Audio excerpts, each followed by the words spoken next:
है एवरीवन, फिर से एक नए वीडियो में स्वागत है। दोस्तों, आज की इस वीडियो में करने वाले हैं परसेंटेज का। ये टॉपिक हमारा क्लास 10 होगा।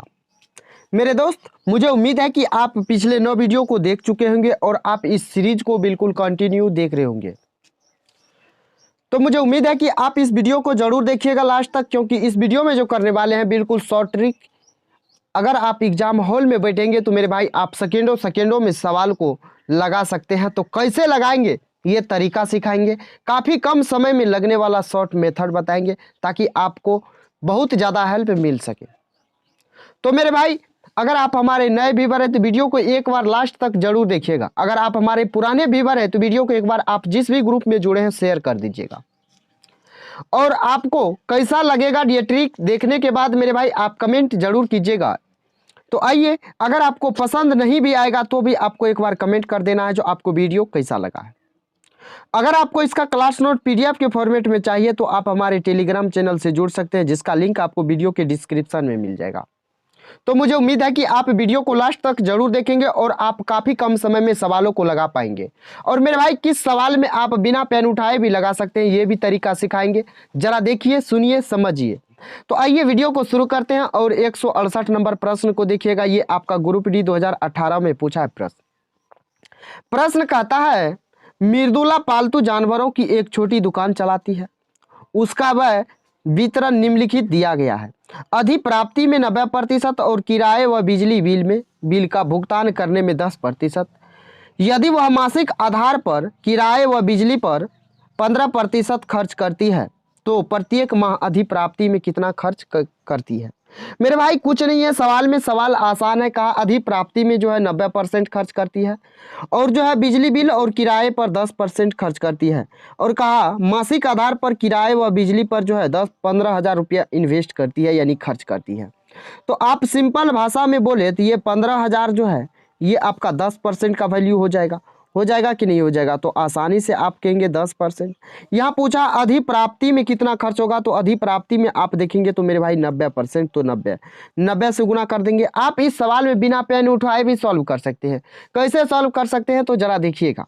यहाँ आपको 90% का वैल्यू चाहिए। 90% का देखेंगे तो आप 15 नमा होता 135, यानी आप देखेंगे तो 135 सिर्फ आपके ऑप्शन ए में ही दिया हुआ है ना, दिया हुआ। तो यहाँ से आप निकाल लीजिए प्रतिशत, 0 कटेगा, 15 नमा होता 135, यानी 135 हज़ार हो जाएगा। अगर इसको बात करें तो 1.35 क्या हो जाएगा, लाख हो जाएगा मेरे भाई। तो आई होप आपको ये प्रश्न समझ में आ गया होगा और आसानी से क्लियर हो गया होगा। तो अगर मेरे दोस्त आपको समझ में आया कि नहीं आया, एक बार आप कमेंट करके जरूर बता दीजिएगा। मुझे उम्मीद है कि आपको ये प्रश्न समझ में आ गया होगा। आइए नेक्स्ट प्रश्न को देखते हैं। 169 नंबर सवाल। 169 नंबर सवाल देखिएगा, ये भी ग्रुप डी 2018 में पूछा है। प्रश्न कहता है, एक किराने की दुकान 2 अलग अलग विक्रेताओं से पैक किए गए रस की 600 बोतलें खरीदती है। यानी एक किराना की दुकान है जिसमें 2 अलग अलग विक्रेताओं से जो है 600 बोतल खरीदती है। किसका? जूस का। मेरे भाई 20% माल विक्रेता 1 से, 80% माल विक्रेता 2 से लिया जाता है। ठीक है, यानी कि पहले विक्रेता से जो है ना 20% माल ले रहा है, 20% मेरे भाई माल ले रहा है। कितना परसेंट? 20%। फिर दूसरे विक्रेता से कितना? 80%। जरा देखिएगा, सुनिएगा, समझिएगा आगे क्या कह रहा है प्रश्न। कहा एक बोतल का क्रय मूल्य 25 रुपया, यानी एक बोतल का मूल्य कितना पड़ रहा है? 25 रुपया पड़ रहा है। कहा विक्रेता 2 के माल का समीक्षा करने के बाद दुकानदार को पता चलता है कि 25% माल सिर्फ एक ही दिन की अवधि तक ही उपयोग किया जा सकता है। वह माल वापस लौटाने का फैसला करता है। विक्रेता 2 से उसे कितना धन वापस मिलेगा? यानी कि वो अब जो है ना 25% माल उसको लेने के बाद पता चला विक्रेता 2 से जो इसका वैलिडिटी जो है ना, एक्सपायरी डेट जो मेरे भाई 1 दिन का बचा हुआ है, तो वो सोचता है इसको क्यों ना रिटर्न कर दे। रिटर्न वो दूसरे विक्रेता से करेगा, लेकिन ये चीज सवाल में पूछ रहा है रिटर्न जो करेगा तो उसको कितना रुपया वापस मिलेगा, कितना रुपया उसको वापस मिलेगा, यही बता दीजिए। 600 बोतल है, 600 बोतल लिख दीजिए। विक्रेता नंबर 1 से लेता है कितना? तो 20%। 20% बात करें तो कितना हो जाएगा इसका? 120 बोतल। 80% लेता है, यानी कि 80% का बात करें तो मेरे भाई ये हो जाएगा 480। इसमें से भी 480 बोतल तो ये विक्रेता 2 से लिया है, लेकिन विक्रेता 2 को जो है ना इसका 25% रिटर्न कर देगा, 25% रिटर्न कर देगा। और एक बोतल का कीमत कितना है, तो 25 रुपया है। तो यहाँ से रिटर्न कितना बोतल करेगा ये बात बता दीजिए। तो 1/4 बोतल रिटर्न करेगा, यानी बात करें तो ये 120 बोतल रिटर्न करेगा। और एक बोतल का कीमत कितना है, 25 रुपया। तो 25 से इसको गुना कर देंगे, यहाँ गुना करेंगे मेरे भाई, तो 25 दूना हो जाएगा 50, फिर एक यहाँ 1 जीरो तो हो ही जाएगा, 25 दूना 50 हो जाएगा, 25 5 30 हो जाएगा। यानी कि अगर बात करें तो 3000 हो जाएगा। यानी विक्रेता दूध से वो कितना रुपया वापस लेगा, तो विक्रेता दूध से मेरे भाई 3000 रुपया वापस लेगा। आई होप आपको ये भी प्रश्न समझ में आ गया होगा और आसानी से क्लियर हुआ या नहीं हुआ, एक बार आप कमेंट करके जरूर बता दीजिएगा।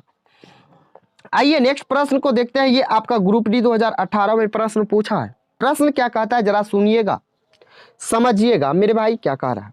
का एक खाद्य खुदरा श्रृंखला की बिक्री का 30% भाग डेयरी उत्पाद है और शेष ताजे उत्पाद है। यदि श्रृंखला में प्रत्येक माह लगभग 50,000 की बिक्री होती है तो डेयरी उत्पादों का बिक्री राशि क्या होगा। यानी सवाल में कुछ नहीं है, सवाल कहता है जितना भी बिक्री होता है उसका 30% जो है ना डेयरी उत्पाद में खर्च करता है, ठीक है। शेष जो है, शेष ताजे उत्पाद है, शेष ताजे उत्पाद कितना हो जाएगा, 70% हो जाएगा। कहा यदि प्रत्येक माह 50,000 की बिक्री होती है तो डेयरी उत्पाद की बिक्री राशि कितना है। यानी अगर सिंपल भाषा में बोले तो ये 50,000 का कितना निकालना होगा आपको। 50,000 का मेरे भाई डेयरी उत्पाद में देखेंगे 30% है, यानी 30/100। सीधा बोलेंगे तो 3 5 15, अगर बात करें तो 15,000 हो जाएगा। यानी इस सवाल को आप मौखिक भी सॉल्व कर सकते थे, लेकिन मेरे भाई बहुत सारे साथी को ये लगता है ये डायरेक्ट कैसे हो गया, तो इसीलिए आपको पहले समझाए उसके बाद आपको तरीका लगाए। तो आप इस सब सवाल में अगर एग्जाम हॉल में पेन उठाते हैं तो मेरे भाई आप यकीन मानिए आप सिलेक्शन की नज़दीक नहीं बल्कि सिलेक्शन से आप दूर जा रहे हो। तो आइए ऐसे सवाल और भी सवालों को देखते हैं कैसे सॉल्व करना है, जरा देखिएगा सीखिएगा। प्रश्न क्या कहता है जरा देखिएगा। ये ग्रुप डी 2018 में पूछा है प्रश्न। कहता है पिछले साल मनीष कॉर्नर ने फर्नीचर बदलने के लिए दुकान 1 पर 1 लाख रुपया, दुकान 2 पर 1.5 लाख रुपया का निवेश किया था। यानी कि मनीष जो है फर्नीचर की दुकान में 1 लाख रुपया पहले पे खर्च किया, दूसरे पे जो है 1.5 लाख रुपया खर्च किया। उन्होंने अगले 3 तिमाहियों में वह वसूल किया, यानी अगले 3 तिमाही में, यानी 3 तिमाही से 3 महीना पे 3 तिमाही पे वसूला है, ठीक है। प्रत्येक तिमाही पर, यानी कि तिमाही 1 पर 20% वसूला है, तिमाही दूसरा पे 55% वसूला है, तिमाही तीसरा पे जो है ये कितना राशि प्राप्त करेगा, यही बात आपसे पूछा है। तो तीनों तिमाही मिला के 100% वो वसूल करेगा कि नहीं। जब वो तीनों तिमाही मिला के 100% गेन करेगा मेरे भाई, तो जहां से जोड़िए देखिए कितना होता है, 20 + 55 कितना हो जाएगा, 75% हो जाएगा। यानी 75% तो वो 2 तिमाही में गेन कर लिया। अब तीसरा तिमाही जो बचा है उसमें 25% गेन करेगा। और टोटल इन्वेस्ट किया कितना है, यहाँ से 1 लाख, यहाँ से 1.5 लाख, कितना हो जाएगा, 2.5 लाख।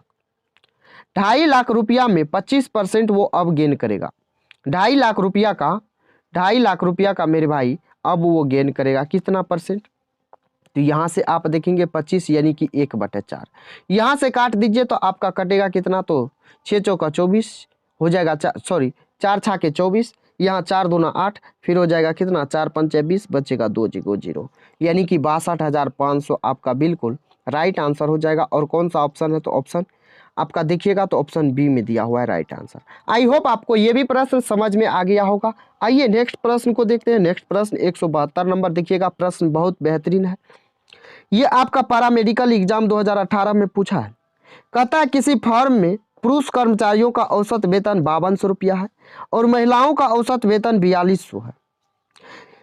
सभी कर्मचारियों का औसत वेतन 5000 है, तो उस फर्म में पुरुष कर्मचारियों का प्रतिशत कितना होगा। मेरे भाई बहुत ही, आप अगर जिसको तरीका नहीं पता होगा तो उसके लिए बहुत हेक्टिक सवाल है, लेकिन अगर आपको तरीका पता है तो आप सेकेंडों में सवाल के साथ खेल सकते हैं, खेल के जा सकते हैं और आप नंबर ले सकते हैं। मेरे भाई यहाँ मेल है तो मेल का यहाँ देखिएगा पुरुष कर्मचारियों का औसत वेतन 5200 है, तो यहाँ लिखिए 5200, यहाँ लगाएंगे एलिगेशन मेथड, जरा देखिए। उसके बाद यहाँ आप ऐसा कीजिए जो सबका 0 0 0 0 काट दीजिए, 0 0 काट देंगे तो आसानी होगा। तो यहाँ बचेगा 52, यहाँ बचेगा 42, यहाँ बचेगा आपका 50। मेरे भाई अब आप घटा दीजिए कोना कोनी, यहाँ घटाइएगा तो बड़ा में से छोटा घटाना है, 8 बचेगा, 52 में से आप 50 घटाएंगे 2 बचेगा। रेशियो ले लीजिए तो ये 4 रेशियो 1 हो जाएगा, ये मेल का था ये फीमेल का था।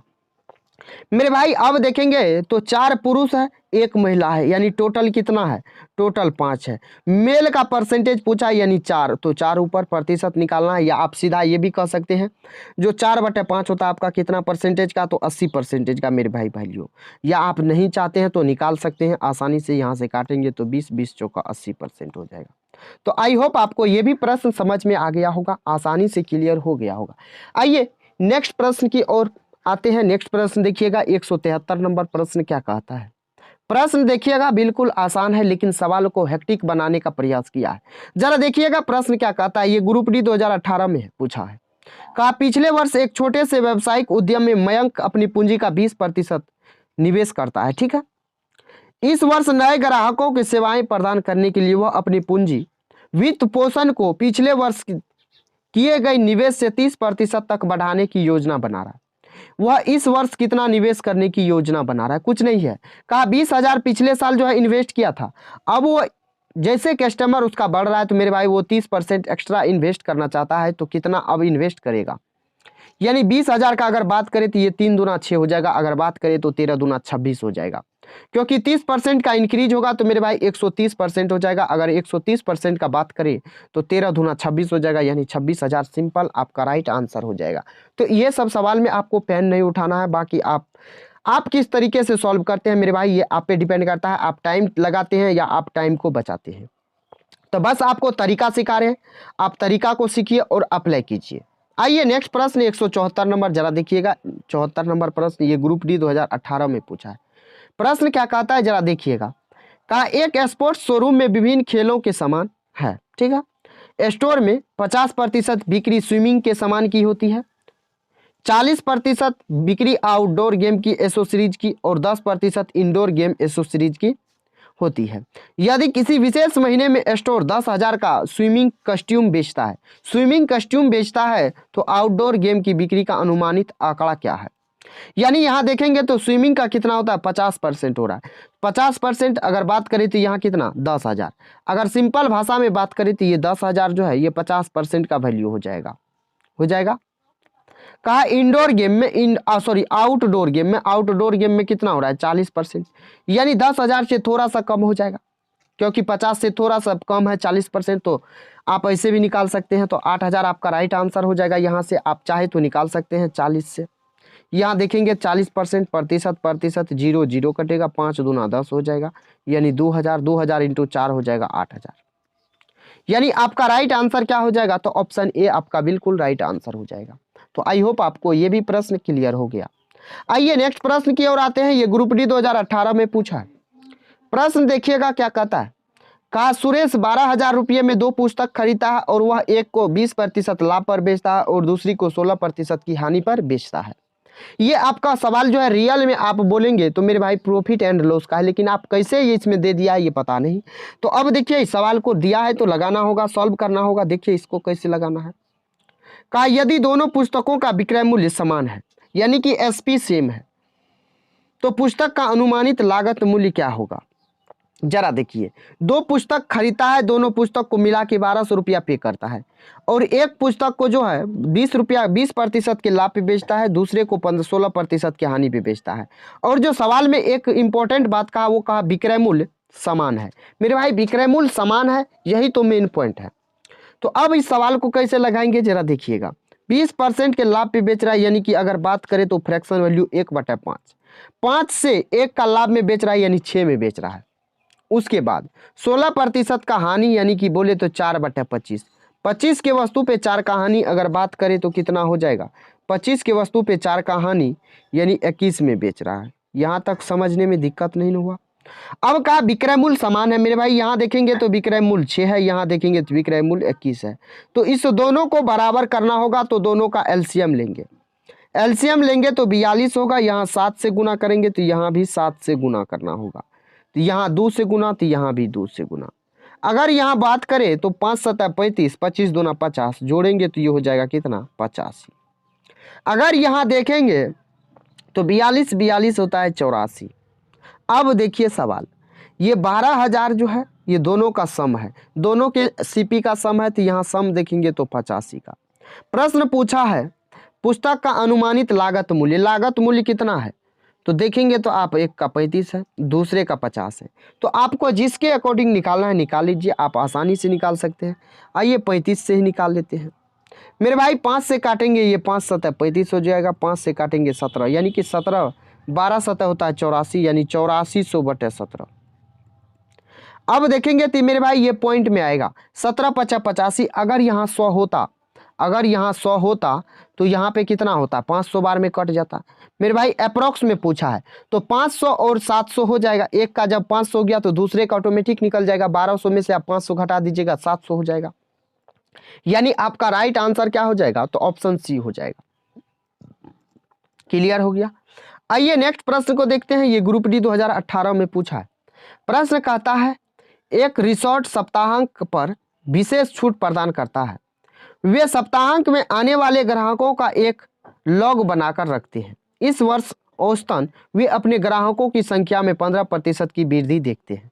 पिछले साल उनके पास 1500 ग्राहक थे, तो इस साल उनके पास कितने ग्राहक हैं मेरे भाई। देखिए पिछले साल जो है ना, अभी पिछले साल उसके पास कितने ग्राहक थे, तो 1500, और 15% उसका जो है वृद्धि हुआ है, तो कितना ग्राहक हो जाएगा, तो आप इसको निकाल सकते हैं 15% इंक्रीज करके। तो आई होप दोस्त आप ये प्रश्न को सॉल्व कर सकते हैं, और ये प्रश्न आपका बिल्कुल आसान है। इस प्रश्न को आप सॉल्व करके आपको आंसर कमेंट बॉक्स में दे देना है। तो मुझे उम्मीद है कि आप जरूर इस प्रश्न को सॉल्व करेंगे। आइए नेक्स्ट प्रश्न को देखते हैं। नेक्स्ट प्रश्न ये एनटीपीसी 2016 में पूछा है, और इस प्रश्न में देखिएगा तो कैलकुलेशन है मेरे भाई, कैलकुलेशन से लेकिन आपको कैसे बचना है ये तरीका को देख के जाइएगा। कहा बैंक अरविंद को 2,38,75,697 का दर कर्ज देने के लिए तैयार हो जाता है। उसके व्यवसाय शुरू होने करने के लिए आवश्यक राशि से 17% कम है। उसे कितनी राशि की आवश्यकता है। प्रश्न कुछ नहीं है, आसान है।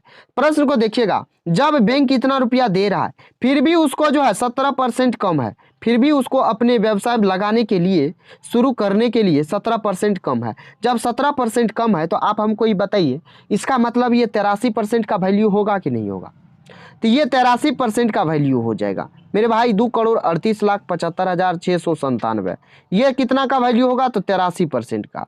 और आपको चाहिए कितना, तो उसे कितनी राशि की आवश्यकता है, तो 100%। अब यहाँ पे आप चाहे तो डिजिटल सम लगा सकते हैं, चाहे तो आप मेरे भाई कैलकुलेशन कर सकते हैं। तो भाग देने में तो आपका पसीना छूट जाएगा, लेकिन आपको पसीना भी नहीं छोड़ाना है मेरे भाई। आप देखिए ये कुछ भी होगा तो पूरा पूरा कटेगा, ये कुछ भी होगा तो पूरा पूरा कटेगा, या आप डिजिटल सम से जा सकते हैं और देखेंगे 100 से गुना हो रहा है, 100 से गुना हो रहा है, इसका मतलब जहां भी होगा लास्ट में 2 जीरो होगा। तो देखिए आपका एक ही ऑप्शन में लास्ट में 2 जीरो है, और ऑप्शन ए में आपका लास्ट में 2 जीरो है। तो आई होप आपको ये भी प्रश्न समझ में आ गया होगा। क्लियर हुआ कि नहीं हुआ, तो आई होप आपको ये प्रश्न समझ में आ गया होगा। आइए 178 नंबर प्रश्न को देखते हैं, ये एनटीपीसी 2016 में पूछा है। प्रश्न क्या कहता है, एक बेहतरीन प्रश्न है, जरा देखिएगा। ये सिंपल इंटरेस्ट पे आधारित प्रश्न है, जरा सुनिएगा, समझिएगा, सीखिएगा। कहा एक निवेशक अपनी पूंजी का 1/2 भाग 5% पे, 1/4 भाग 10% पे, बाकी 8% पर निवेश करता है। 2 वर्ष बाद उनकी आय 2800 रुपया है, तो पूंजी ज्ञात कीजिए। आय यानी कि सीधा बात करें तो मेरे भाई ये ब्याज है, ये जो 2800 रुपया है ये ब्याज है, ये 2 साल के बाद ब्याज प्राप्त हुआ है। तो कहा पूंजी कितना है, यानी कि कितना लगाया था। जरा देखेंगे तो 1/2 भाग को लगाया था कितना, 5% पे, 1/4 को लगाया था कितना पे, तो 10% पे, और रेस्ट को लगाया 8% पे। आपको कुछ नहीं करना है, जरा देखिएगा, इस दोनों का एलसीएम ले लेते हैं, 2 और 4 का, तो 8 हो जाएगा, या गुना कर लीजिए तो आसान होगा आपके लिए। या आप 1 भी ले सकते हैं, ये सॉरी आप इसका एलसीएम 4 भी ले सकते हैं, 8 भी ले सकते हैं, लेकिन 8 लेंगे तो आसानी से आपको समझ में आएगा। जब इसमें भाग देंगे 1/2 से गुना करेंगे तो ये हो जाएगा 4, ये 4 होगा, और उसके बाद इसमें जब लगाएंगे तो ये आपका 2 हो जाएगा। कितना हो जाएगा, तो 2 हो जाएगा। अब 4 2 6 हो गया, तो रेस्ट कितना बचा, तो 2 बचा, और ये 2 साल के लिए है, तो 2 साल इसमें भी गुना, इसमें भी गुना, इसमें भी गुना, जरा गुना कर लीजिए सबको आपस में।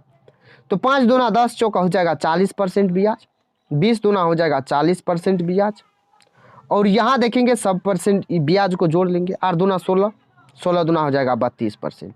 यहाँ जब आप जोड़ेंगे तो ये हो जाएगा 112%। अगर ये 2800 तो है रियल में, है ना, 112% का वैल्यू हो जाएगा।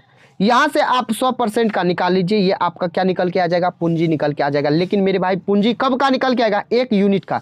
लेकिन पूंजी आप देखेंगे तो कितना माने हैं आप, पूंजी आप देखेंगे तो कितना माने हैं मेरे भाई, 8 माने हैं, यानी 8 से आपको गुना करना होगा। तो 8 से इसको गुना करेंगे तो आप देख लीजिए, काटिए इसको 8 से, यहाँ काटेंगे तो ये 14 8 होता है 112, यहाँ काटेंगे तो ये 212 में, यानी इसको गुना करेंगे तो ये 20,000 हो जाएगा। और आपका कौन सा ऑप्शन में दिया है, तो ऑप्शन सी में आपका बिल्कुल राइट आंसर दिया है।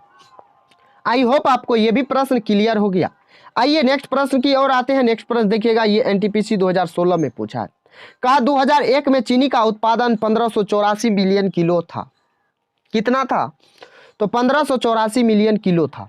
लेकिन प्रश्न आगे कहता है जो 1991 से 20% अधिक था, तो 1991 में चीनी का उत्पादन मिलियन किलो ज्ञात करें।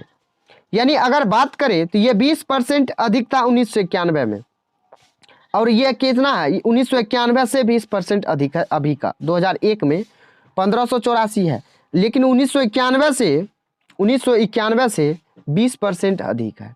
तो आप इस प्रश्न में देखेंगे तो इस 1584 से कम होगा तो होगा, तो लेकिन ये दोनों ऑप्शन तो नहीं होगा, ये दो ऑप्शन तो नहीं होगा। लेकिन क्या इस दोनों ऑप्शन में क्या होगा, तो आप इसको निकालेंगे कैसे, ये 1584 जो है ये 20% अधिक है, तो यानी 120% है। यहाँ से 100% निकालेंगे तो 20 पंचा 100, 20 छा के 20 से 6 से काटेंगे, 6 दूना 12, यहाँ बचेगा 3 8, छचा के 36, 6 चौका 24, यहाँ गुना कर लेंगे, 5 चौका 20, 5 छा के 30, 2 32, 5 दूना 10, 3 13, यानी 1320 आया है। तो कौन सा आंसर हो जाएगा, तो आपका राइट आंसर ऑप्शन डी हो जाएगा। क्लियर हो गया, समझ में आया। आइए 180 नंबर प्रश्न को देखते हैं। ये भी प्रश्न बेहतरीन है, ये 2016 में पूछा है। कहता है एक दवा पर्यवेक्षक 0.05% दवाओं को दोषपूर्ण दवाओं के रूप में खारिज करता है। दोषपूर्ण दवाओं के रूप में खारिज करता है। 4 दवाओं को खारिज करने के लिए कितनी दवाओं की जांच की जाएगी। यानी अगर बात करें मेरे भाई, ये जो है 0.05% दवाओं को दोषपूर्ण के रूप में खारिज कर रहा है। आप बताइए परसेंटेज का मतलब क्या होता है, 100, यानी 100 में 0.05% 5 दवाई जो है वो आपका दोषपूर्ण है। तो कहा 4 दवाई खारिज करने के लिए, 4 दवाओं को खारिज करने के लिए कितनी दवाओं की जांच करनी होगी। तो यहाँ देखिएगा, आप ये भी कह सकते हैं एक दवा को खारिज करने के लिए कितना जांच करना चाहिए, तो 0.05, ये एक दवा को, तो 4 दवा को आपको जांच करना है तो 4 से गुना, इस पॉइंट को उड़ाएंगे तो 2 0, यहाँ काटेंगे तो कितना बार में कटेगा, तो आपका 80 बार में कटेगा। 80 × 100 हो जाएगा 8000, यानी 8000 दवाओं को क्या करना होगा, जांच करना होगा, तब जाके आपका 4 दवा खारिज होगा। तो समझ में आया। आइए नेक्स्ट प्रश्न को देखिए, 181 नंबर प्रश्न, ये ALP टेक्नीशियन 2018 में पूछा है। कहा किसी मिश्र धातु में 15% चांदी है। मिश्र धातु के किसी भार में यदि 51 ग्राम चांदी है तो दूसरे धातु की मात्रा क्या है। यानी चांदी का बात करें तो 15%, लेकिन ग्राम में बात करें तो 51 ग्राम। मेरे भाई आप सिंपल कह सकते हैं ये 51 जो है ये 15% का वैल्यू है, और आपको चाहिए दूसरे धातु की मात्रा। अगर 15% चांदी है तो रेस्ट कितना बच जाएगा, 85%। 5 से काटेंगे 17, 5 से काटेंगे 3, 3 से काटेंगे कितना हो जाएगा, 5 तिया 15, यहाँ 17 17 हो जाएगा कितना, तो 289 ग्राम हो जाएगा। कितना हो जाएगा, तो 289 ग्राम हो जाएगा। तो आई होप आपको ये भी प्रश्न समझ में आ गया होगा। दूसरे धातु की मात्रा पूछा था, तो दूसरे धातु की मात्रा हमने बता दिया 289 ग्राम। आइए नेक्स्ट प्रश्न पे आते हैं, और नेक्स्ट टाइप भी हमारा ये NTPC 2022 में पूछा है लेटेस्ट। जरा देखिएगा, ये टाइप 7 शुरू हो रहा है, और प्रश्न क्या कहता है। कहा एक फुटबॉल टीम अपने द्वारा खेले गए मैचों में से 40% हार गई। यदि उसमें 75 मैच जीते हैं तो उसके द्वारा खेले गए कुल मैचों की संख्या कितनी है। कुछ नहीं है, 40% हारा है और 75 जीता है। इसका मतलब सिंपल भाषा में बोले तो ये 75 जो है 60% का वैल्यू है, और यहाँ से कुल मैचों की संख्या पूछा है, यानी 100%। 0 0 कटेगा, 2 से काटेंगे ये 5 बार में, 2 से काटेंगे 3 बार में, 3 से काटेंगे 25, 25 पंच होता है 125, यानी 125 मैच खिला गया है। समझ में आया, क्लियर हो गया। आइए आते हैं 183 नंबर। 183 नंबर प्रश्न देखिएगा, ये भी एनटीपीसी 2021 में पूछा है। कहा किसी राशि के 32% के 40% का 60% 432 के बराबर है, तो वह राशि क्या है। राशि आप इस प्रश्न को सॉल्व करके मेरे भाई आप आंसर कमेंट बॉक्स में देंगे, इतना सवाल बताएं। आइए 10वां वीडियो है तो आपको जरूर ये सवाल बनाने के लिए हो जाएगा। तो आई होप आप इस प्रश्न को सॉल्व करके आपको आंसर कमेंट बॉक्स में दे देना है।